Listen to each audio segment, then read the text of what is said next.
connect news media ताबीरिबसिंगबु तरामना ओक्चरी Manipur की इरांग असिदा थोखिबा थोनिंगदब थौदोकसिंग investigation की दमक सीबीआई दा खुसिनख्रब मतुंगदा 16 अगस्त थौदोकसिंग असिगी इन्वेस्टिगेशन की दमक सीबीआई की ऑफिसर सिंगी टीम की लिस्ट सेमख्रे टीम असिदा वुमेन ऑफिसर 19 यावरी ऑफिसर सिंग असी लेबाक पुंबगी सीबीआई ऑफिस सिंगदगी खोंगवटकी मणिपुर थोलिब इरांग असिदा नुपीदा थोखिबा क्राइम सिंगा पुन्ना केस 3,500 हेनबा एफआईआर तौखी मसिगी मनुंगदा सेंसिटिव ओइबा पुन्ना केस 13 की इन्वेस्टिगेशन की थौदांग सीबीआई दा खुसिनखी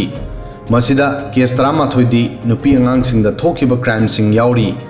सेंटर अमदी मणिपुर सरकार ना केस सिंग असिबु मणिपुर पुलिस तगी लौथोक्तुना सीबीआई दा सिनबगी वाफम सुप्रीम कोर्ट ना अयाबा पीखी मणिपुर थोलिब इरांग असिगुंबगी केसिंगदा पुलिस की डिप्टी सुप्रिंटेंडेंट ना हैंडल तौदुना मॉनिटरिंग ऑफिसर ओहनबा यारोय मरम असिना सीबीआई ना डीआईजी अहुम अमदी पुलिस सुप्रिंटेंडेंट अमबु इन्वेस्टिगेशन असिगी मॉनिटर तौननब खनकी इन्वेस्टिगेशन टीम असिगी डीआईजी रैंक की ऑफिसर सिंगी ममिंग सिंगदी लवली कटियार निर्मला देवी अमदी मोहित गुप्तानी जॉइंट डायरेक्टर घनश्याम उपाध्याय अपुनब इन्वेस्टिगेशन प्रोसेस असिबु यंगसिनगनी पुलिस सुप्रिंटेंडेंट राजबीर मंगोंदा रिपोर्ट पीगनी ऑफिशियल सिंगी मतुंग इन्ना मसी अहानब मोबिलाइजेशन नि मदुदी मसिदा असुक याम्बा वुमेन ऑफिसर सिंग अमत ओइना थबक असिदा डिप्लॉय तौरी टीम असिदा अतोप एडिशनल वुमेन पुलिस सुप्रिंटेंडेंट अमदी वुमेन डिप्टी सुप्रिंटेंडेंट तरुकसु यावरी मसिगी मताइदा टीम असिदा इंस्पेक्टर 13 अमदी सब इंस्पेक्टर 13 टीम असिगी सरुक अमा ओइरी इन्वेस्टिगेशन असिदा सीबीआई मणिपुर पुलिस की मतेंग लौरोय ऑफिशियल सिंगी मतुंग इन्ना स्टेट अमदा थोकपा वायलेंस का मरी लेनबा अयाम्बा केस सिंग इन्वेस्टिगेशन की दमक सीबीआई दा सिनबदा एजेंसी अदु मैन पावर फंगननबा स्टेट अदुदा डिपेंडेंट ओय अदुबु मणिपुर की इरांग असिगी केस सिंग इन्वेस्टिगेशन की दमक्तदी